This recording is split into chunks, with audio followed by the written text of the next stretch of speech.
Soy Ricardo Baruch. Yo soy Alan Fonseca. Yo soy Ángel Candia. Yo soy Akiko Bonilla. Bienvenidos a Sexcándalo. Queridos Sexcandalivers, ¿cómo están? ¿Nos extrañaron? Yo sé que en las últimas semanas estuvimos ausentes, pero en realidad créanos que por más que nos esforzamos por ponernos de acuerdo y grabar en este bonito podcast que hacemos semana con semana desde hace, ¿qué? ¿Más de 3 años? Pues sí, la verdad es que a veces la vida se nos complica, pero ya estamos de vuelta y pues muy contentos de tener casa llena nuevamente. Así que pues le doy la bienvenida a mis queridísimos Ángel Candia. ¿Cómo estás? Ay, muy bien, hola a todas, todos, bienvenidos a Sexcándala. Ya extrañaba la frasecita, nos fuimos 2 semanas, gente, pero aquí estamos. De verdad, como dice Baruch, la chamba nos rebasó a todos. Pero hoy ya estamos de regreso, vamos a grabar un episodio bien bonito, además con un invitadazo que ha sido ultra fan de Sexcándala desde su nacimiento. Las infografías que llegaste a ver en su momento en los primeros episodios son de este personaje. Toda la información, que además yo no me he dado cuenta que la señora Escándala sigue publicando con muchísima regularidad estos materiales. Entonces es una contribución bien bonita al conocido, como al espacio, lo público, en términos de cómo se ha como recabado ese conocimiento, pues. Entonces, pues quédate porque va a estar bien interesante el episodio. Vamos a hablar de algo que no habíamos hablado como tal en Sexcándala. Se va a poner bien bueno, pero Alan, ¿cómo andas? Hola, ¿cómo están, querida audiencia de Sexcandalivers? Qué gusto estar en otro juevesito aquí platicando con ustedes y pues dándoles toda la información. Yo soy Alan Fonseca y pues encantado. Pues Chiquis, qué gusto tenerte aquí de vuelta. Ya habíamos tenido un episodio contigo y pues ya sabemos que tú eres Sexcandaliver de hueso colorado. Hola, buenas tardes. Qué bueno que estamos por aquí y sí, bienvenida a la invitación y bienvenido el tema que vamos a tratar hoy, que es uno que además no solamente me toca y atraviesa mi vida y mi historia, sino que además me ha dedicado, digamos, muchos años de investigación, de trabajo también desde la universidad. Oye, Miguel, recuérdanos qué fue lo que hablamos en el episodio pasado cuando viniste. Fue masculinidades, ¿no? Hablamos sobre masculinidad y justo el tema que vamos a hablar hoy está íntimamente ligado con ese tema, porque vamos a partir de este sistema de creencias en la que los varones somos formados para realizarnos, para desarrollarnos, y donde se dice qué es lo que debemos de ser, qué es lo que se espera de nosotros. Y dentro de esos, la paternidad juega un rol fundamental en este checklist de ejercicio de masculinidad como varón. Sí. Buenísimo, pues qué bueno que estás aquí y además que lo has trabajado y como dices también te ha atravesado desde una forma personal. Y la verdad es que ahora que lo pienso es un tema que habíamos dejado pasar por mucho tiempo hasta que de hecho recuerdo que tú nos lo propusiste hace algunos meses y dijimos sí, por supuesto, o sea, y no queríamos dejar pasar la oportunidad porque además ahorita están pasando muchas cosas en el mundo que pusieron como el tema en el centro, ¿no? Incluyendo una noticia que, bueno, si ustedes están escuchando esto a finales de julio, pues será reciente, una noticia que pasó en Italia. No sé si, Ángel, ¿te acuerdas que era? Pues lo que alcancé a ver, y a lo mejor tú lo tendrás más claro, Miguel, pero lo que alcancé a ver es que había, no sé si ya era algo que estaba pasando o estaba por pasar o estaba puesto sobre la mesa, pero la posibilidad de retirarle, por ejemplo, los apellidos de las mamás lesbianas que no fueran madres biológicas en Italia, ¿no? Y esto además, no sé, vi que también estaba resonando en algunos otros países como un esfuerzo de solo reconocer la maternidad o paternidad biológica y nada más. Totalmente. Y pues esto, como dice Baruch, pues ahorita nos obligó a sentarnos, si bien era un tema que ya habíamos pateado un poquito por varias razones. Creo que es bien necesario que hablemos de la paternidad y la maternidad no normativa, ¿no? Y eso es un poquito ahora sí lo que nos trae a la mesa, Miguel. Justo lo que estás comentando a propósito de Italia, pero también a propósito de otros países, y creo que es uno de los elementos centrales del por qué es importante hablar, juntarnos como comunidad, convocarnos alrededor de estos espacios y de otros también, porque los derechos los hemos ido ganando, digamos, poco a poco en las calles, a través de manifestaciones públicas, a través de demandas, de incidencias, de activismo, pero también tenemos que tener el mapa que estos derechos no están colocados y no son piedra, ¿no? Exacto. En cualquier momento pueden echarse para atrás estas iniciativas, basta con que tengamos conformaciones totalmente contrarias en las asambleas, en los espacios del Congreso, Basta con que tengamos personas totalmente contrarias, digamos, a estos reconocimientos, y entonces vamos a ver lo que significa, ¿no?, construir estos derechos nuevamente en las calles desde la lucha. Entonces es importante. Y que está ocurriendo, ¿no? O sea, lo importante es que ahorita sí estamos en un momento en el que se han dado cuenta, o más bien que se está politizando todas estas cosas. Pues Estados Unidos está teniendo problemas gravísimos, España está teniendo problemas gravísimos, Italia está teniendo problemas gravísimos, en donde la derecha está cada vez ganando más poder, y pues empezarán por nuestras hermanas y hermanos trans, pero después, ¿quién sigue? Pues nosotras y nosotros, ¿no? Entonces, pues tómenlo en cuenta y empecemos a cambiar esto con este tipo de conversaciones. Pero a ver, ¿qué te parece si damos 2 pasitos para atrás y pensamos en, o sea, justamente paternidades y maternidades no normativas, ¿no? O sea, ¿por qué este término de no normativas es, en qué lo enmarcas? Sí. Bueno, el modelo normativo, digamos, en el que se afianza tanto la paternidad como la maternidad, tiene que ver con todo este sistema de creencias fundado en esta idea totalmente biologicista de la reproducción, ¿no? Es decir, normamos y entendemos que el sentido que tiene de esta proyección, de esta trascendencia en la vida de una pareja, de una relación, es en función de hijos, hijas, hijes. ¿Cuándo se trastoca esta normatividad? Cuando estos modelos dejan de ser en este ecosistema de mamá, papá, hijo, hija, gatito, perrito, ¿no?, de las etiquetas de las camionetas. En ese momento se trastoca. Cuando hablamos de padres solteros, cuando hablamos de madres solteras, no estamos todavía hablando de orientación. Estamos hablando simplemente de modelos distintos de conformación de estos núcleos familiares, y donde ese ejercicio de paternidad y maternidad lo hace un abuelo, una tía, una comadre, un amigo, un hermano, en fin, ¿no? Modelos donde, alejados de esta idea en la que se fundó este sistema original de creencias, donde la familia juega un papel fundamental desde la heterosexualidad. Entonces, ahí es donde empezamos a hablar de parejas no, o de paternidades y maternidades no normativas. Oye, por ejemplo, entraría esta parte de, porque justamente como está fundamentado en este argumento biologicista, ¿qué pasaría con parejas que pueden ser heteronormadas, llamémosle papá, mamá, pero que quizás no tengan un vínculo biológico con sus hijas, hijos o hijas? Eso en principio fue problemático, empezar a visualizar la manera como se conformaban estas familias. Lo que hacíamos culturalmente era, pues, omitir, digamos, esta información, ¿no? Simplemente que no se sepa, que no se entere. Por el bien, ahí en ese tiempo no hablamos del interés superior del niño, ¿no? Por el bien del chamaco, de la chamaca o de la chamaque, que no se entere, que la gente no sepa, le damos el apellido, ¿no? Y ahí estaba. Pero sigue jugando, es interesantísimo, porque 2023 sigue jugando un papel fundamental. Parejas que actualmente, heterosexuales totalmente, parejas que actualmente, por ejemplo, no pueden tener hijos y que van a estos lugares donde buscan la manera de asistir esta posibilidad y que no lo logran y todo, pasar por pensar la adopción como un elemento posible, digamos, no necesariamente es de las primeras elecciones. Es decir, la adopción sí requiere una serie de condiciones que están ahí en las normas, que están ahí en los códigos, pero al mismo tiempo pasa por una reflexión personal de la pareja o de la persona que va a adoptar, que no es fácil, que no es la primera opción, digamos. Esto, perdón, y no me quiero desviar muchísimo el tema, pero creo bueno que lo traes a la mesa, porque no tengo, por supuesto, ni el dato exacto ni el dato actualizado. Pero recuerdo que en algún momento que estábamos estudiando Alan y yo, creo que el posgrado de sexualidad, una cosa así, en alguna clase nos comentó alguna maestra que era impresionante la cantidad de niños, niñas, niñes que había o sea, que el DIF tenía en adopción. Y cuántos lograba en efecto colocar en familias, ¿no? Y el número era absurdo, era como 1 al año. Ajá, así, o sea, era dos, como 20 al año de ajá. los 5,000 que tenían. No me hagan caso, insisto, con el dato. Y es bien interesante esta parte que estás diciendo, cómo finalmente la problemática radica en esto, ¿no?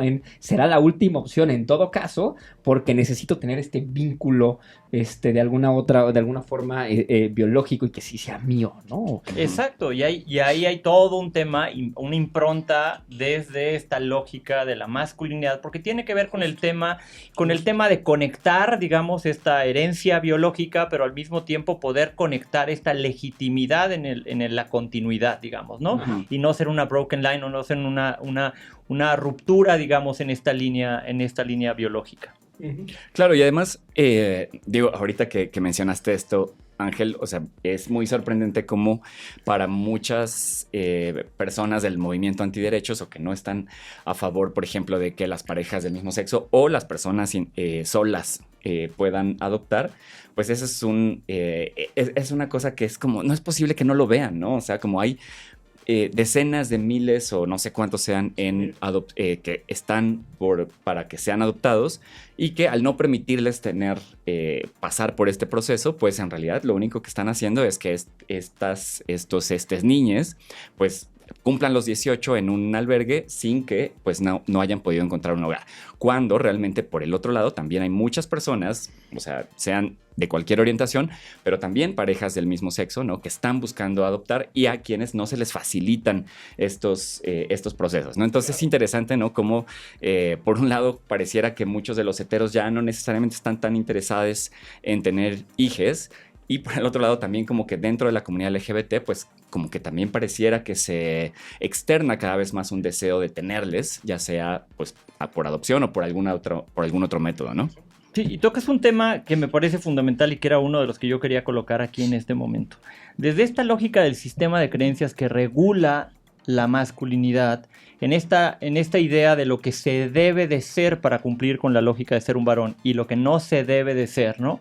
A las personas que pertenecemos a la comunidad LGBT se nos pone o se nos coloca, digamos, este mandato de que la paternidad, es decir, ejercer mi paternidad o mi maternidad, no es parte de mi vida, de mi realización. Sí. Entonces lo eliminamos, lo sacamos del pensamiento y simplemente nos pensamos como personas, ¿no?, funcionales dentro de una sociedad con ciertas características, pero donde este tema de la paternidad y del ejercicio de la maternidad no está incorporado. Hoy estamos hablando de él porque estamos empezando a pensar más allá de lo que significó o de lo que ha significado las primeras luchas, reconocimiento de derechos, libertades, tema de matrimonio igualitario, ¿no? Estamos buscando cómo ampliar ese repertorio de reconocimiento de derechos y de libertades, pero donde no necesariamente este tema de paternidad y maternidad estaba jugando un papel. Hoy que está jugando un papel, me parece que es súper importante plantearnos o replantearnos, digamos, esta discusión. Y hay muchas maneras de llegar a la paternidad y a la maternidad siendo parte de la comunidad, y si quieren después lo podemos platicar,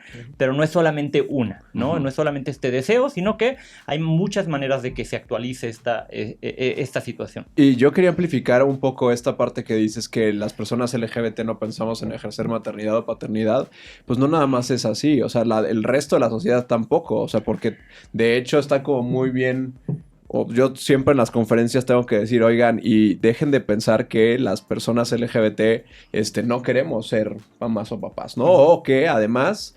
se piensa que abusos sexuales hacia las infancias o quienes son hijos de parejas lesbomaternales o homoparentales, entonces van a tener algún problema en el desarrollo. Y ya se ha, claro, determinado por muchísimos estudios que eso no es para nada cierto. Sí. A mí lo que me parece interesante lo que estás diciendo, Alan, es, y nada más para expanderlo un poco, y con lo que estás diciendo, Miguel, es reconocer este doble lado de la moneda, ¿no? Desde el tema incluso identitario con el que crecemos las personas LGBT, donde ni siquiera concebimos la posibilidad de vivir una vida de esta naturaleza. E incluso me parece que nos vamos a encontrar, si no es que en tu camino ya te los he encontrado, personas incluso de la misma comunidad que están incluso abiertamente en contra, ¿no? Y no necesariamente por los motivos que nos esperaríamos ahorita, sino por no querer este discurso y no replicar los modelos patriarcales y todo este tipo de cosas. Pero este otro lado de la moneda también en la que no solo nosotros no hemos concebido una vida que nos podamos dibujar de esta manera, porque nada más no ha sido una posibilidad ya, sino como el resto de la sociedad, en efecto, no es que no lo haya concebido, es que simplemente lo ha tenido como bandera explícita el impedirlo, ¿no? Y basado en un montón de estigmas y un montón de tabús, y uno de estos era el que mencionaba Alan, que somos potenciales agresores sexuales en potencia, ¿no? Y por lo tanto, personas, y no solo eso, sino personas cuyas vidas no son un ejemplo como para la niñez en el país. Totalmente, y esa es otra de las broncas por las que atravesamos durante muchísimo tiempo, porque muchos de los códigos, específicamente los códigos los que regulaban temas a propósito de la adopción o incluso en temas de matrimonio, tenían justo este sospechosismo, ¿no? O sea, básicamente planteaban que la idoneidad de cualquier persona para poder realizar la adopción de un niño estaba justificada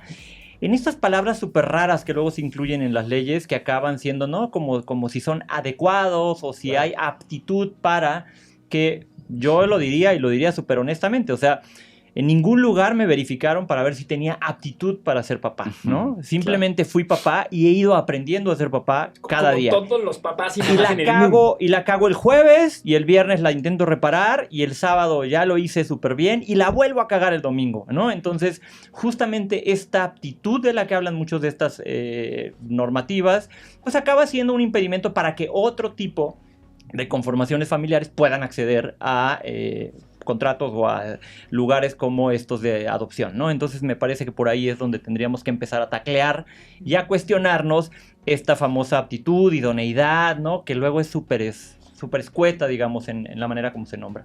Ambigua, sí. Claro, yo estaba, me gusta cómo pusieron esto, Ángel y Miguel, porque efectivamente, o sea, como que en la norma es, eres heterosexual, entonces tienes hijos. Eres no heterosexual, no cisgénero, entonces no tienes hijos, ¿no? Y entonces hoy en día creo que es, bueno, no solo desde hoy, o sea, desde hace muchos años, pero creo que hoy es más visible cómo se están rompiendo las normas en ambas comunidades, ¿no? O sea, eres heterosexual, puedes elegir no tener, no ser papá, mamá. Eres gay, puedes no ser necesariamente soltero o soltera, en principio, ¿no? O sea, porque antes no tenías matrimonio. Me acuerdo mucho que bueno, no mi mamá, pero como que ciertas personas en su círculo tenían mucho este refrán de soltero, maduro, joto, seguro, ¿no? O sea, así como de si no te casaste y no tuviste hijos, entonces seguramente debe ser porque eres gay, ¿no? O sea, independientemente de si te reconoces como tal. Y la verdad es que o hoy... la otra, de cuántos tendrás regados, cuántos habrás dejado regados por ahí, ¿no? Que es esta misma lógica heterosexual de que seguramente anduviste cogiendo por todos lados y dejando... And that's okay, Bueno, o sea, pero es si que es lo ya más eres un cabrón. cuarentón, O sea, con bata y te paseas con joyas, pues yo Empieza a creo que el preguntarte. sospechosismo. A lo que me refiero es cómo es esta construcción tan macabra, ¿no? Que por un lado legitima esta posibilidad, ¿no? Y al mismo tiempo cuestiona esta otra. Pero en ambas tiene este efecto macabro de ajustarte a la norma de cómo tendrías que ser por tu edad, por tu sexo y por tu orientación. claro, y ahí creo que entra esta cuestión, por un lado, de la libertad de elegir, ¿no? O sea, como abiertamente, Totalmente. independientemente de cuál es mi orientación, decidir si quiero o no quiero y cuántos quiero o cuántos no quiero. Pero también esta cuestión de que, pues digo, hay personas que quizás no lo eligen y que, pues, las circunstancias de la vida les dio algunos hijes, y pues así viven, y que yo me acuerdo, por ejemplo, justamente que para mí me cambió mucho mi primer contacto con una familia lesbo-maternal, ¿no? O sea, y que me hizo pensar y reflexionar sobre todas estas cuestiones. Yo estaba, yo creo que entrando a la prepa, y una amiga de mi mamá era lesbiana, y resulta que ella pues había estado casada con un hombre, de la cual tuvo 2 hijos, ¿no? Y se juntó con otra mujer que pues yo en ese momento no sabía bien cuál era el arreglo, pero pues era su pareja, que había pasado por la misma situación, ¿no? O sea, como que había estado con un hombre, había tenido 2 hijos, se juntaron y entonces ya era una familia con 4 hijos, donde las 2 eran mamás biológicas de sus hijos, pero además pues jugaban el papel de mamá, punto, de les 4 hijes, ¿no? Entonces, me pareció muy interesante, y porque ahí no es como que estas mujeres buscaron, por ejemplo, tener algún tratamiento de inseminación, no es que como que buscaran ser mamás, ¿no? Sino que pues por condiciones de su vida, pues quizás en algún momento eran heterosexuales o bisexuales, después encontraron a una pareja de su mismo sexo y pues ya eran una familia lesbo-maternal, ¿no? Entonces me parece interesante cómo, o sea, en este caso quizás no fue una cuestión de sí, yo soy lesbiana y quiero ser mamá, más bien como diferentes circunstancias las llevaron ahí, pero que es algo que creo que muchas veces no entendemos, ¿no? De la sociedad por fuera, que pensamos que solo hay un modelo donde probablemente 2 mujeres se van a juntar y van a tener que hacer un tratamiento de vientres, etcétera, para pues tener descendencia. Sí, o tener que adoptar, ¿no? Que justamente yo creo que ese es el lugar en el que yo llego. Justamente esta es una de las tantas variables en las que puede una persona, parte de la comunidad LGBT, ¿no? Vivir o ejercer, digamos, su paternidad, justamente llegando en un momento de tu vida con hijos, con hijes, y formalizando o teniendo abiertamente una relación con una persona de tu mismo sexo, ¿no? Y en ese sentido, creo que uno de los retos, porque también es una cosa súper importante, no teníamos como muchos esquemas, ¿no? Y aquí creo que te lo puede comentar. No tenemos esquemas como cómo socializamos, ¿no? Con una persona que llega con unos hijos en un momento de su historia en donde, ¿no? Está descubriendo, está viviendo esta nueva etapa de su vida, y entonces se convierte en un reto para uno, ¿no? Para una persona que está viviéndose, digamos, dentro de esta apertura y como parte de la comunidad LGBT, pero al mismo tiempo, ¿cómo hacemos y cómo nos hacemos de herramientas para incorporar a esa otra pareja, a esa otra persona que es parte significativa de tu historia, en este nuevo ecosistema donde ahora no somos dos, sino que ahora somos cuatro, ¿no? Y ese es un retote. Sí. Está cañón. Oye, a ver, para entrar un poquito ya como a la materia, lo que decías hace unos momentos es, vamos a suponer que ya derribamos todas las barreras habidas por haber y que ya somos una sociedad que está trabajando en validar y respetar y celebrar las paternidades y maternidades normativas desde las dos ópticas, la comunidad LGBT y la sociedad en general. Hoy, ¿cuáles son las vías para poder llegar a lograrlo? Ahorita Ricardo narró una, tú otra, pero si yo soy parte de la comunidad LGBT, no importa quién sea, y resulta que decido que quiero ejercer mi paternidad o maternidad, ¿cómo le hago? Pues una de las vías, la que es más difundida y la que seguramente vamos a encontrar por ahí, va a ser esta de la adopción, ¿no? La adopción sigue siendo una figura donde a través de ella podemos acceder. Sin embargo, no es algo que está disponible para todos, ¿no? Aquí en la Ciudad de México desde 2010 ya fue posible, digamos, la posibilidad para las parejas homoparentales poder adoptar a un hijo o a una hija, pero no es la realidad en el resto de la República, como un poco lo que pasó con el matrimonio igualitario, ¿no? Cerca de 11 entidades son las que pueden y permiten o tienen fórmulas, pasa un poco lo de matrimonio igualitario, ¿no? Por ejemplo, en Yucatán es posible, pero vía no directamente, sino vía una solicitud que atraviesa el Poder Judicial. Entonces, en este caso, son 11 las entidades que te lo permiten. El segundo, que es un poco más complicado porque requiere una inversión. Te tengo nada más un segundito para ver, nada más determinar en la adopción es... De por sí, como lo decíamos hace un momento, la adopción es un proceso tremendamente complejo. O sea, aunque tengas el derecho garantizado en la Ciudad de México, ¿qué tan factible es que sí lo logres? O sea, porque yo sé, por ejemplo, muchas parejas heterosexuales que llevan años queriendo adoptar. A mí me tocó acompañar a un gran amigo cercano para poder, heterosexual, la pareja, para poder adoptar, y no fue posible durante muchísimos años. ¿Por qué?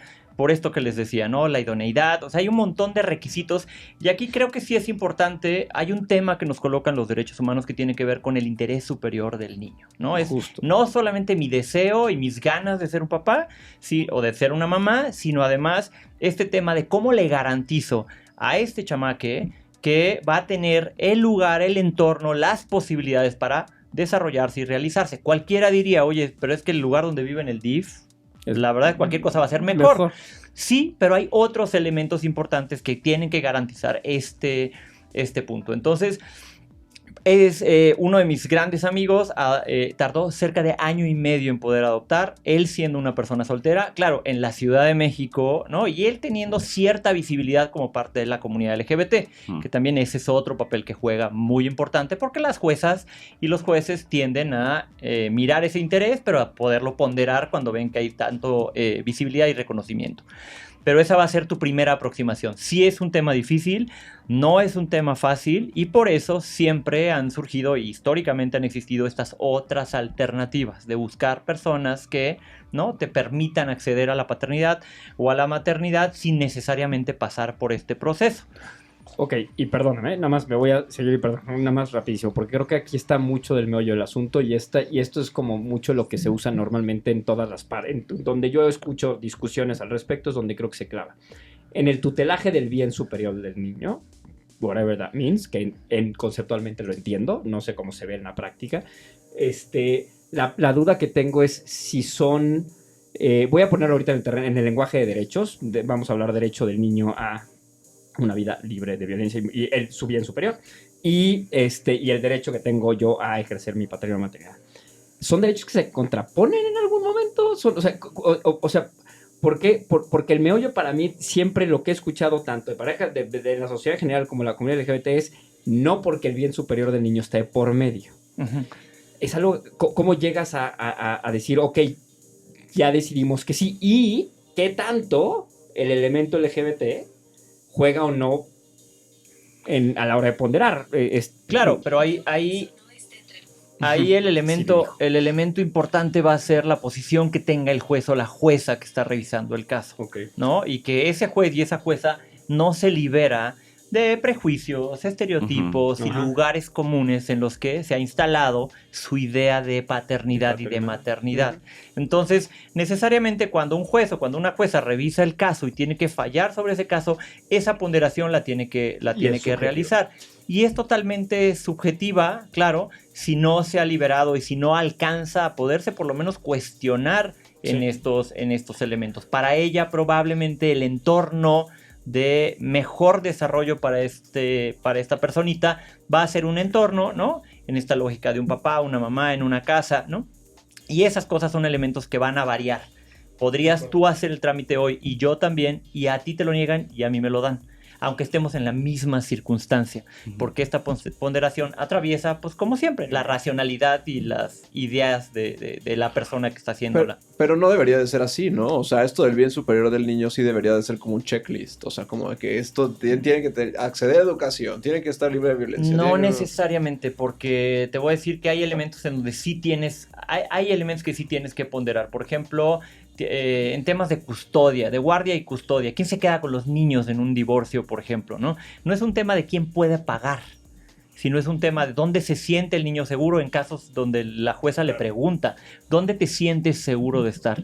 Y resulta que se sienten más seguros de estar en casa de la mamá, que está desempleada probablemente, y no por desempleo, porque durante mucho tiempo se dedicó a ser una ama de casa, a cuidarlos y a criarlos, y el papá sí es quien tiene las posibilidades. Entonces, entonces estamos hablando que el bien superior del niño no es lo mismo cuando adoptas que cuando te divorcias. Exacto. No, exacto. Entonces se debería definir en momentos y circunstancias diferentes. Se construye en el caso concreto. Y la bronca es que el caso concreto no necesariamente siempre tiene un outcome o una salida, digamos, en el mismo... No es una regla, digamos, es una... vas cubriendo algunas... El parámetro. Exactamente. Y ese parámetro a cumplir finalmente es interpretado por una persona, un juez, que tiene una serie de criterios y estándares en su cabecita que no necesariamente, ¿no?, están alineados a reconocer la diversidad y la posibilidad de que personas de la comunidad LGBT puedan ejercerla.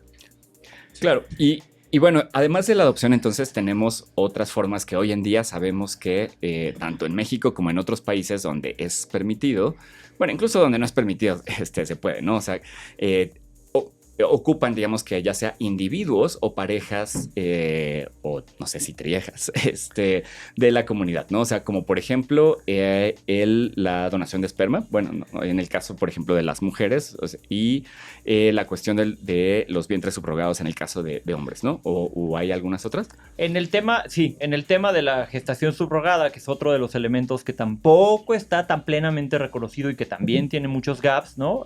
Solamente 2 entidades han legislado sobre ello, Sinaloa y Tabasco, que son las únicas 2 que no solamente permiten que exista esta fórmula, sino que además permiten que existan estos suerte de intermediarios, ¿no? Estas clínicas de fertilidad que además te conectan con ellas y que puedes realizarlo. ¿Qué es la gestación subrogada? Es básicamente un contrato a través del cual puedes acceder, digamos, a un hijo o una hija a cambio de una contraprestación, que básicamente o generalmente es una contraprestación económica, ¿no? Entonces, puede variar mucho cuánto me va a costar, ¿no? Pero no es algo tan fácil, tampoco puedes llegar tan fácilmente hacia ahí. Volvemos al tema de cómo hay un sesgo importante que para acceder a la paternidad y a la maternidad, en caso de gestación subrogada o en caso de clínicas de fertilidad y todo, sigue siendo un elemento fundamental el VAR, ¿no? El tema económico. Y creo que la tercera, que es un poco la que yo pudiera representar, tiene que ver con esta posibilidad de llegar a compartir un espacio con una pareja que ya tiene hijos, o tú tener hijos, digamos, y hacerte parte de la comunidad en algún momento de tu vida adulta, y que esos hijos se incorporan, digamos, de nueva a la nueva relación, ¿no? Entonces, esa es otra posibilidad que tampoco estaba tan real, ¿eh? A mí me pasó hace relativamente poco, de repente un amigo que tiene 2 hijos tuvo COVID. Y entonces, pues, los tenía que cuidar la pareja, ¿no? Entonces me habló y me dijo, ayúdame, por favor, no sé qué hacer. O sea, casi que les puse Drag Race y no se están entreteniendo, ¿no? Entonces, ¿qué hacemos? No, pues vamos a un acuario, ¿no? Entonces fuimos y nos fuimos a un acuario y compramos una pecera y unos pececitos y le instalamos y no sé qué. Me dijo, salvaste mi día, ¿no? Pero no salvar su día en este sentido de superhéroes, sino el tema de que no hemos sido formados como para cómo podemos ejercer una conexión. Ojo, la paternidad y la maternidad no son otra cosa que una conexión amorosa, afectiva, cercana, ¿no? También de protección con estos hijos, hijas, ¿no? Entonces, estas formas, generalmente nosotros, por haber sido criados desde una formalidad distinta, fuimos educados de muchas formas, pero no necesariamente para cuidar y proteger, aunque, ojo, yo creo que en el fondo sí, podemos ser muy amorosos, podemos tener ejercicios de paternidad y de maternidad muy distintos o muy alejados a estas narrativas totalmente heteropatriarcales, pero no nos atrevemos, nos da muchísimo miedo porque nos han repetido desde el principio de los tiempos que no somos aptos, que no hemos sido aptos para esto. Somos un fallo en la Matrix. Y entonces este fallo no tiene por qué seguirse replicando. Justo cuando nosotros, cuando estábamos en el posgrado hablando sobre adopción, esta maestra nos había contado que ella, pues, hubo una época en su vida en la que no había podido tener hijos y entonces que decidió adoptar y que ya después pudo tener hijos por su parte, ¿no?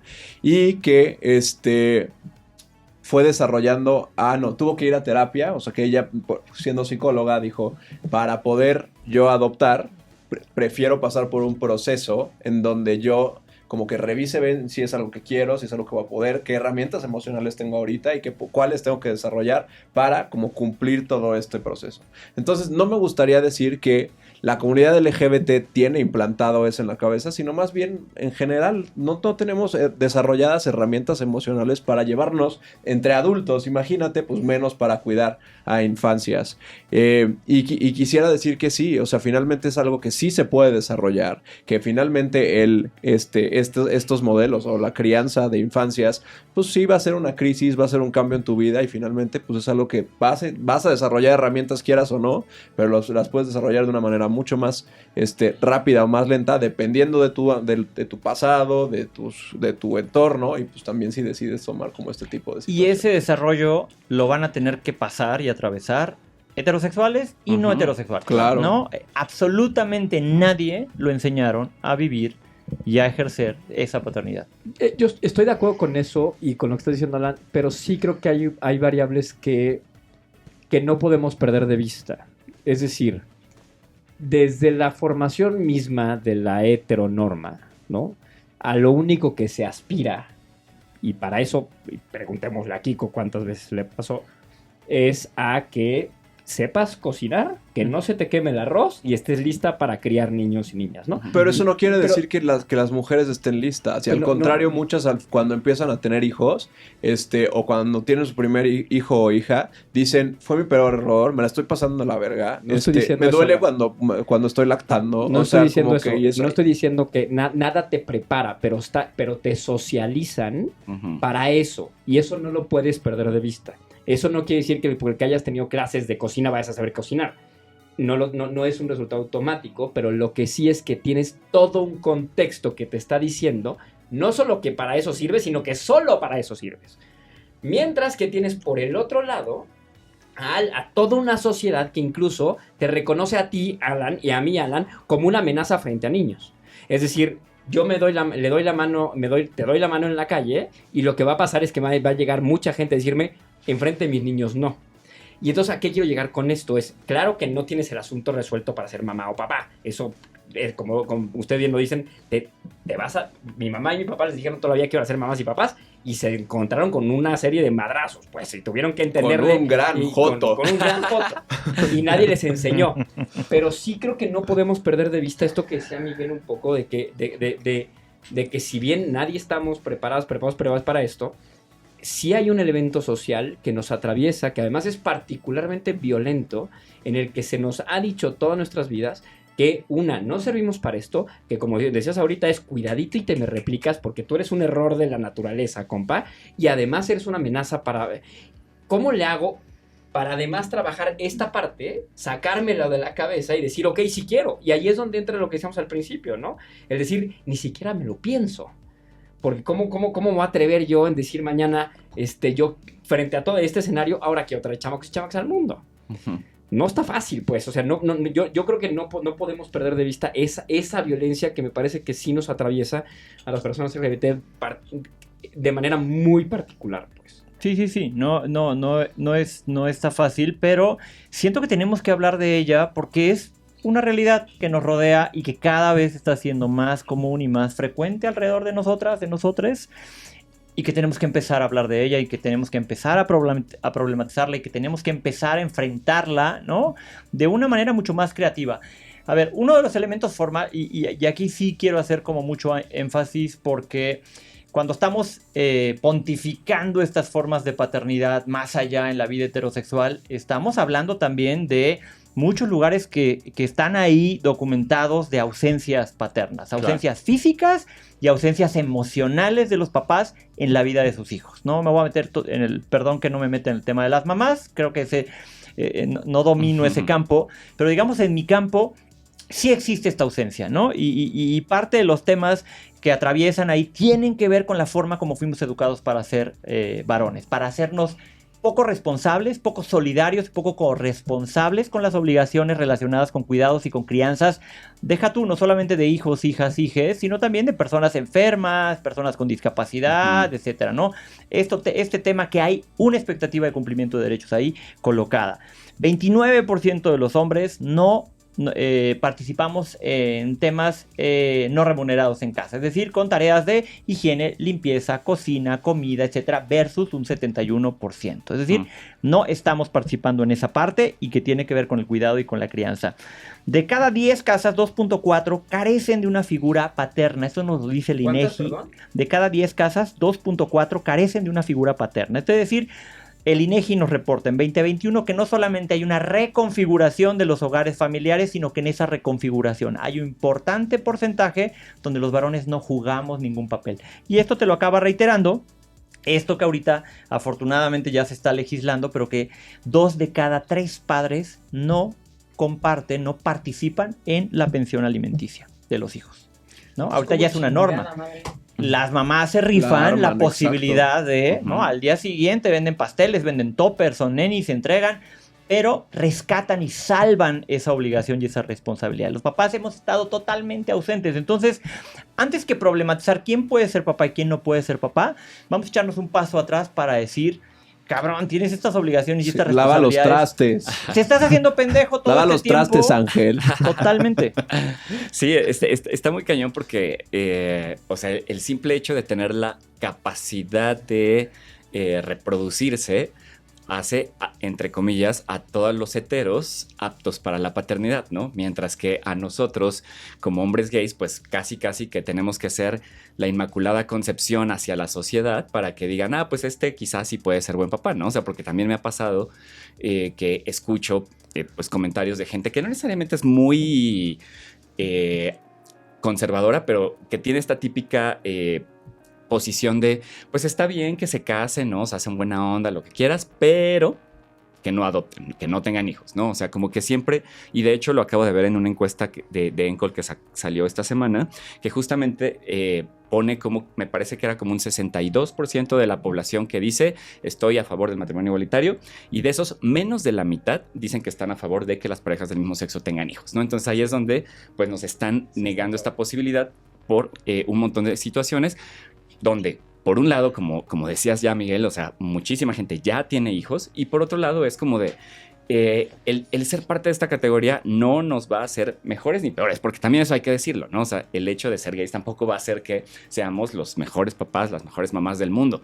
O sea, la vamos a cagar también, como la cagan los heterosexuales, pero no debería negársenos esta posibilidad, e incluyendo la cuestión de que, por ejemplo, una pareja que no es necesariamente la pareja biológica pueda quizás hacerse responsable de les hijes en caso de que el otro falte, ¿no? Cosa que además ha pasado varias veces, conozco casos, ¿no? Donde dicen, pues a mí me vale madres que tú vivieras 10 años, tú fueras 10 años el papá de estos niños, se lo llevan los abuelos porque, pues, tú no tienes ningún derecho ahí, ¿no? O sea, lo cual también está cabrón.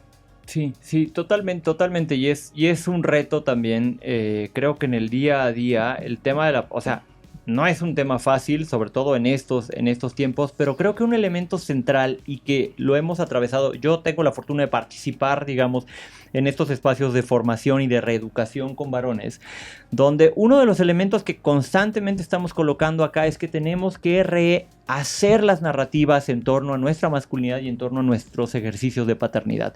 Y esas narrativas tienden a buscar espacios, evidentemente de mayor corresponsabilidad, pero también de mayor cercanía, de mayor afectividad, es decir, tratar de enmendar estos vacíos que han estado presentes en estas fórmulas paternas durante tanto tiempo, legitimadas y normalizadas. Es que tu papá tiene que estar en la oficina trabajando, pero gracias a eso tienes una escuela privada. Sí, ¿no? Tenemos que trabajar la manera como nos conectamos, como lo hacemos, y creo que tenemos un gran potencial para colocarlo desde estos lugares de disidencia. Porque los lugares de disidencia precisamente te han permitido, por tu historia, conectar con estas vulnerabilidades, con estas necesidades, con estas búsquedas de nuevos referentes y de lugares que te permitan recrear futuros posibles para las personas y que en este caso atraviesan la vida futura de dos personitas o de una o quien fuera. Bueno, y cuesta mucho dinero, ¿eh? O sea, también tenemos que recordar que vivimos en un sistema capital que evidentemente obedece ciertas cosas, ¿no? Entonces, pues personas que tienen que estar 8 horas dentro de una oficina, pues también está cabrón, poder de repente tener tiempo o tener energía para hacerlo todo, ¿no? No es una justificación, simplemente es que tenemos un sistema que ha funcionado así durante mucho tiempo y por lo menos con estas conversaciones podríamos llegar a tratar de reconfigurarlo. Sí. Y a mí me ha tocado mucho trabajar con empresas este tema de cómo vamos creando espacios, políticas que permitan conciliar de manera más armónica estos espacios de lo personal o laboral y hacerlo de entrada con este beneficio, ¿no? que tienen para los hijos y para las hijas. Pero no está fácil. Cada vez va siendo más posible, pero nuevamente, como decía hace un rato, ¿no? El incentivo es totalmente contrario, porque la lógica de crear y de recrear el capital y el recurso desde las empresas, pues no necesariamente permite visibilizar la importancia de que las personas tengan este otro espacio, vivan este otro espacio, sean plenas, pudiendo compartirse, digamos, con gente que aman y gente con la que quieren estar. Oye, me interesa, me gustaría escuchar un poco como cuáles son tus opiniones sobre cómo cambiamos esta narrativa, digamos que dentro de la comunidad, ¿no? O sea, ya estuvimos hablando un poco como de posicionar esta narrativa, digamos que en la sociedad en general, pero hacia dentro de la comunidad LGBT, o sea, como justo cómo quitamos pues estas telarañas respecto a que tú no deberías tener hijos, ¿no? Y además ahorita no sé por qué me vino a la cabeza, más bien sí sé por qué me vino a la cabeza, la película esta de Pink, que fue justamente la película por la cual después cancelaron a Yuri, porque ella promocionaba esta película que básicamente era justo esto, ¿no? Esta visión conservadora de dos hombres gays, ¿no? O sea, que tenían un hijo y estas personas eran tremendas y entonces básicamente la moraleja de la película es, por esto no deberían tener tener hijos, pero además mucha gente gay lo decía, ¿no? O sea, sí, pues está bien, ¿no? O sea, no deberíamos tener hijos. ¿Cómo hacia adentro lo cambiamos o hacemos que entendamos que pues es una cuestión de libertades, de derechos y pues de decisión personal? Yo creo que en mi historia personal, y creo que uno de los elementos que ha sido fundamental es, evidentemente con aproximaciones sucesivas y cada vez más amplias, el irlo haciendo visible. El ir haciendo visible que al mismo tiempo, ¿no? Que soy esta persona que tiene esta visibilidad, que trabaja en este lugar, soy un papá y soy parte de la comunidad LGBT, ¿no? Uh-huh. Y eso ha ido medio rompiendo un poco estos mitos y estas narrativas de, ay, ¿cómo crees que tienes 2 hijos? ¿Y de qué edad? Pues, ¿cuántos años tienes? O, ¿no? Uh-huh. Como que empiezan todas estas cuestiones de en qué momento llegaste a donde estás, ¿no? Hacer visibles eso, y eso lo hemos platicado también muchas veces, las responsabilidades que tengo, ¿no? A veces no está fácil y eso también es súper, súper importante. Oye, que vámonos este fin de semana. Pues no puedo. están mis hijos, me tocan, ¿no? Ser corresponsable con esto, hay que llevarlos acá, hay que hacer esto. Entonces, ajustar la agenda mucho a el cumplimiento de estas necesidades al mismo tiempo que yo doy posibilidad y salida a las necesidades que yo tengo.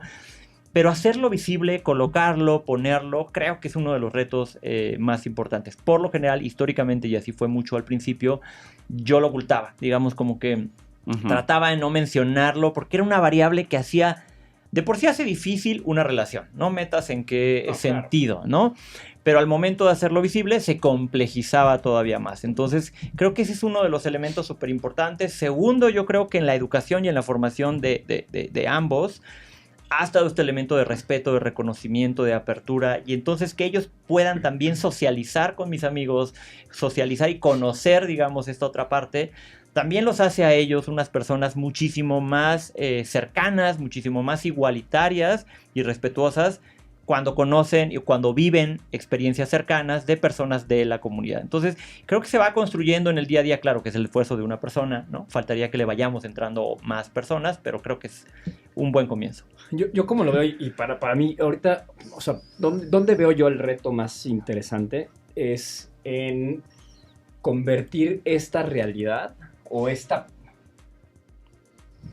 Es que no puedo decirlo con la misma palabra. Esta posibilidad en una posibilidad. Es decir, la visibilidad para mí creo que ayuda grandísimo, o sea, de manera muy interesante a convertir esto en una posibilidad, porque yo sigo regresando a cómo ha sido algo que desde quien soy, desde mi casi mi propia existencia, en el contexto en el que nací, es algo a lo que ni siquiera debería de aspirar, es algo a lo que ni siquiera no podría soñar con eso. Siempre hablamos aquí de la importancia de contar historias, de que la gente conecte, de la importancia de que mi historia se cuente en Netflix, que se cuente en otras partes, porque cuando veo referentes, veo mi historia contada y por lo tanto me veo posible. Y eso es súper importante. Entonces, yo siento que justa, y lo digo para reforzar lo que dices, Miguel, es justo, creo que la mejor forma de cambiar la narrativa es dándole visibilidad a estas historias que están dentro de las mismas disidencias, que están dentro de la misma, con las que coexistimos y vivimos todo el tiempo, que están ahí, que son posibles. Y entonces sí, tanto a mí que tengo 30 y pico años me puedo imaginar algo así, pero también a lo mejor un mocoso de 14 años que está pasando por un descubrimiento de quién carajos es y quién le gusta y con quién se va a vincular, que sepa que también, si quiere, porque además lo dijiste ahorita tú con muchísima claridad, que no quitar del dedo del renglón de que se trata de un tema sí de libertades, sí de derechos, pero también de elección. Y es decir, al final es una posibilidad a la que puedo aspirar. Entonces, si tengo 14 años y soy gay, o estoy descubriendo que soy gay, yo no quiero pensar, yo conozco varios amigos que en su momento renunciaron, entre comillas, a vivirse desde su homosexualidad porque eso les iba a impedir tener una familia. Claro. ¿No? Entonces, ¿cuántas historias no se quedaron a la mitad o se frustraron para uno o para otro lado? Porque no había la visibilidad, porque no estamos contando esa historia out in the open, ¿no? Entonces, para mí eso es súper importante. El reto fundamental es cómo cambiamos ese mindset. No para imponérselo a nadie, sino para que se convierta en una posibilidad. Pero yo diría que hay que hacernos 2 pasitos para atrás, Ángel, porque en realidad lo que le tendríamos que inculcar a la sociedad es que siempre tienen posibilidades, ¿no? O sea, y esto ya lo hemos dicho varias veces aquí, no es naces, creces, te reproduces y mueres, porque esa es la impronta de todas las personas, es justo lo que estoy seas diciendo. LGBT o no. La cuestión es que no nos dan la otra posibilidad, no te dicen, oye, también está bien si no ejerces la paternidad o la maternidad. Y de repente existen muchas personas que pues piensan que si no tuvieron hijos, ya no se culminaron como hombres o como mujeres, ¿no? Entonces, también tenemos que decir que el hecho de no ejercer la maternidad o la paternidad también está bien. O sea, y que tienes esas posibilidades dependiendo de lo que vayas conociendo en la vida. Ahora lo que yo veo es que la tendencia es que la gente no quiere tener hijos. O sea, que la gente prefiere no tener hijos precisamente porque es muy costoso, porque a lo mejor se quieren culminar profesionalmente, o no sé, hay de todo en la viña del Señor. El punto es que existen todas esas posibilidades y que así como naces, creces, te reproduces y mueres, también deberíamos decir, naces, creces, no te reproduces o te reproduces si quieres y te mueres. ¿Sí? Te vas a Cipolite de viaje. Exactamente. Y mueres. vives tu senectud de otra manera, que no en función de que te reprodujiste o no. Ese es otro de los temas también. Justo otra de las preocupaciones, principalmente normativas, expectativas a propósito de la paternidad y de la maternidad tiene que ver con quién me va a cuidar cuando yo ya sea grande, ¿no? Claro, además.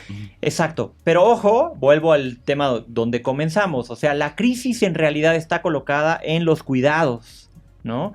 No necesariamente en cómo llego a viejo y si llego a viejo con hijos o sin hijos, sino en un tema de quién va a dar cobertura a esas expectativas y a esas necesidades de cuidados, ¿no? Y que no necesariamente tendrían que estar depositadas en un hijo o en una hija, sino que se tendrían que repartir o se podrían repartir de otra manera. Y ahí hay una responsabilidad también como sociedad, también tenemos una responsabilidad frente a las personas que requieren esos cuidados, sean o no sean mis parientes. Pero vuelvo a un puntito antes donde decíamos a propósito de la visibilidad. Estábamos en la pandemia, llegó una persona, casi que tocó a la puerta y me dijo, quiero platicar contigo porque alguien que conozco me dijo que tenía que conocer tu historia, ¿no? Se acababa de divorciar, tenía 2 hijos y no sabía qué podía pasar de su vida porque estaba en un lugar como en un punto cero después de su separación. Hoy es una persona que yo lo veo pleno, feliz, viviendo una relación con sus hijos, abiertamente parte de la comunidad. Y entonces dices, órale, fíjate cómo es de significativa esta visibilidad y esta representación en la vida de otras personas si alcanzamos a hablarlo fuerte, a decirlo y a mostrarlo. Claro. Oye, pues la verdad es que creo que ha sido una discusión súper enriquecedora porque sí hay tantos ángulos que de repente uno no piensa en todas estas posibilidades que tenemos las personas independientemente de nuestra orientación. Ahorita no nos metimos tanto en identidad de género, ¿no? Porque ahí sí hay un tema bien complejo que tiene que ver con maternidad, paternidad, dependiendo de repente ciertas situaciones biológicas que pueden ocurrir derivado del tratamiento hormonal, de algunos cambios en el cuerpo, etcétera. Pero bueno, ojalá que tengamos después oportunidad de hablar de esto, pero la verdad es que sí me hiciste pensar un montón sobre pues cómo concebimos tanto las personas que somos de la comunidad como aquellas que no, todas estas cuestiones, ¿no? Pero nos tenemos que ir a conclusiones, así que, ¿qué les parece si hacemos una rondita empezando con Miguel, así de, Yo- ¿con qué quieres que se queden les Excandalivers? Yo, pues formalmente con el tema de que la experiencia de la paternidad no tendría, como decía Alan, no tendría por qué ser un benchmark en la realización y en el desarrollo pleno de una persona. Debemos y podemos pensarnos plenos y realizados con las decisiones y las elecciones que hagamos. Y si elegimos la paternidad y la maternidad como uno de esos elementos para ese desarrollo pleno, adelante, bienvenida, va a ser una chinga, pero es posible. Sí, y que hay que desarrollar herramientas, ¿eh? Era lo que decíamos hace rato. O sea, las vas a desarrollar sí o sí, pero pues si es tu decisión dentro de todas las opciones que consideras de maternar o paternar, entonces, pues prepárate. Desde antes hay muchas personas que te pueden dar asesoría, que puedes hacer grupos, ir a escuchar a grupos de padres y de madres, puedes tomar terapia. Hay 1000 cosas que puedes hacer para que la crisis la pases, porque va a ser una crisis, mucho más amablemente y no sufras tanto. Pero la cosa es que también tienes otras posibilidades y entonces reconozcamos eso. Empecemos, demos 2 pasitos para atrás y deconstruyamos los mensajes que nos han implantado en la mente y decir, esto es lo que te va a hacer feliz. Eso lo vas a decidir tú y lo vas a descubrir tú conforme vayas avanzando en la vida. Claro, bueno, sigo yo porque ya sé que a Ángel le gusta acabar. No, pero sí, creo que justamente la invitación es esta de quitarnos estas telarañas de la cabeza respecto a quienes sí, quienes no pueden tener hijos. Sobre quienes sí pueden tener 10, 5, 2, sino más bien, pues reconocer, ¿no? O sea, que tenemos o deberíamos tener el derecho, la posibilidad de decidir, así como hemos hablado, por ejemplo, de temas de interrupción del embarazo, ¿no? Y del aborto, en este mismo sentido, ¿no? De que pues, podemos decir, pues también podemos decir en sentido contrario. Y entonces, pues deberíamos tener una sociedad que por un lado reconozca este derecho de la decisión, pero incluso que tenga las condiciones sociales para que esto se pueda dar, ¿no? O sea, y aquí estoy hablando ya de otros temas que, pues, no, obviamente no nos metimos mucho aquí, pero sí de guarderías, de sistema de salud, de educación, etcétera, que, pues, no le niegue esta posibilidad ni a nosotros como papás, mamás, ni a nuestros hijos, porque, pues, obviamente se van a enfrentar probablemente con muchos retos que los hijos de parejas heterosexuales cisgénero no se vayan a encontrar, ¿no? Entonces, pues no olvidemos que es nuestra lucha, aunque no sea la tuya individual. O sea, hay personas en nuestros círculos que probablemente sí están viviendo una situación donde pues necesitan la solidaridad de personas como tú, que reconozcan que pues no está tan fácil ser papá y mamá de la comunidad. A ver, quiero justo empezar mis conclusiones con una cosa que acabas de decir, porque no lo abordamos aquí ahorita y no nos dio tiempo, pero creo que una de las narrativas que buscan justamente impedir que las personas de la comunidad LGBT tengamos acceso a estos derechos es el típico discurso de, otra vez, buscando o tutelando el bien superior de los y les niños, es no queremos que se enfrenten a este mundo injusto por el hecho de vivir o crecer en una familia homoparental, ¿no? Por llamarle ahorita de alguna forma.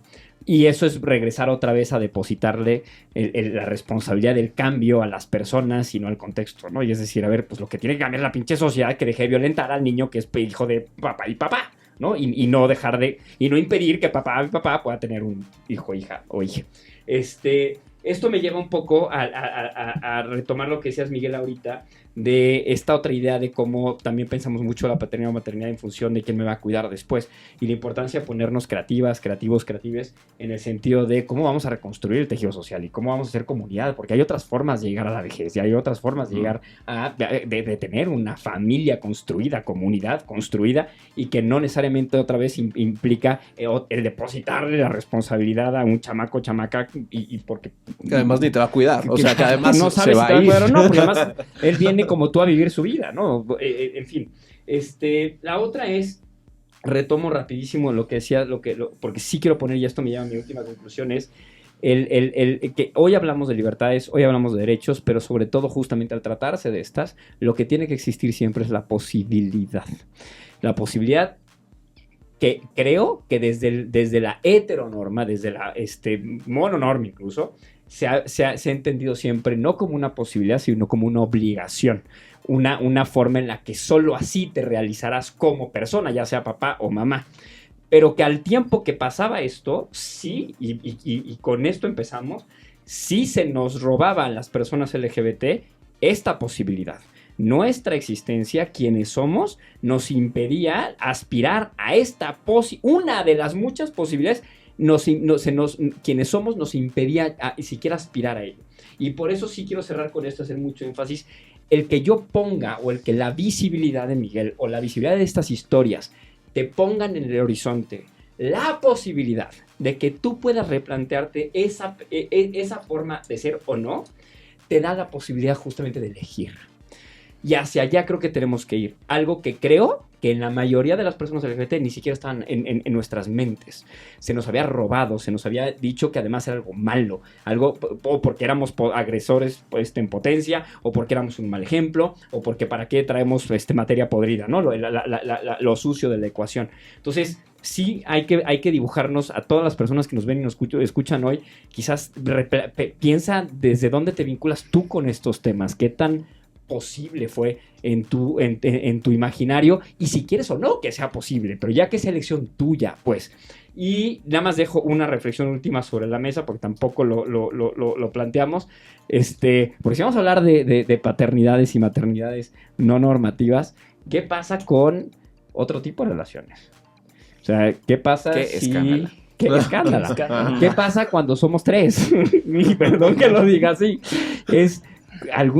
No sé si hoy existe la posibilidad para este tipo de relaciones, algún reconocimiento, pero ¿qué pasa si somos tres? O somos cuatro, como llegaste a ser en algún momento de otra forma, ¿no? Y esta forma en la que se van reconfigurando y el ecosistema va creciendo. Y cómo garantizas derechos, estabilidad, no sé, un montón de cosas. Sé que es para otra plática, pero yo no quería dejar de ponerlo sobre la mesa, porque a ver, si yo en algún momento hoy me dibujo un escenario en el que yo quisiera ser papá, pues tengo que contemplar que hay tres en la ecuación. Uh-huh. ¿Qué va a pasar? Claro. Sí, pues creo que se quedan muchas interrogantes, así que estaría bueno, ojalá, armar otro episodio al respecto. Pero oye, Miguel, ¿dónde te puede encontrar la gente? ¿Dónde te pueden seguir? Miguel.moguel en Instagram y mig-moguel en Twitter. Súper, pues por favor sigan a Miguel porque es muy divertido, muy inteligente y pues además sigue haciendo muchas de estas ilustraciones con las que nos apoyó al principio del podcast, así que pues muchas gracias por todo tu apoyo durante todos estos más de 3 años y pues ojalá sigamos colaborando siempre cuando haya chance. Muchísimas gracias. No, hombre, gracias a ti, chiquis. Pues nos vemos el siguiente jueves. Les amamos, les mandamos muchos besos en La Cotorra. Bye. Qué bonita conversación. Besos, abrazos.